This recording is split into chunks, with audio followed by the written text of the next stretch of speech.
નીચેની પ્રક્રિયાની મુખ્ય નિપજ કઈ છે?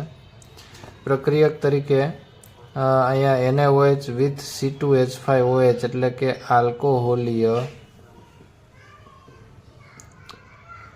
NaOH યુઝ કરેલું છે. જ્યારે પણ આલ્કોહોલીય NaOH કે આલ્કોહોલીય KOH જ્યારે યુઝ કરવામાં આવે ત્યારે હંમેશા વિલોપન પ્રક્રિયાઓ થતી હોય છે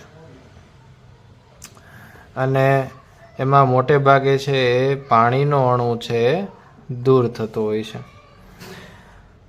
મિકેનિઝમ સમજીએ તો NaOHમાં જે OH આયન છે એ OH આયન છે એ રિંગમાં આવેલા હાઇડ્રોજનનો જે બંધ છે એને પોતાની તરફ આકર્ષે છે અને H2O તરીકે દૂર થાય છે.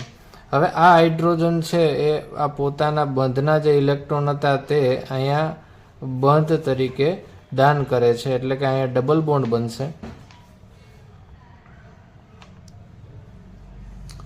અહીંયા CH3 હાઇડ્રોજનના ઇલેક્ટ્રોન છે એ અહીંયા પાયબંધ બનાવે છે અને હવે અહીંયા પાયબંધ બનવાથી આ ક્લોરીન છે એ અહીંથી દૂર થશે. તો ક્લોરીન અહીંથી દૂર થવાથી અહીંયા દૂર થાય છે, અહીંયા double bond as it is આપણે રાખીએ તો આ થશે આપણી મુખ્ય નિપજ.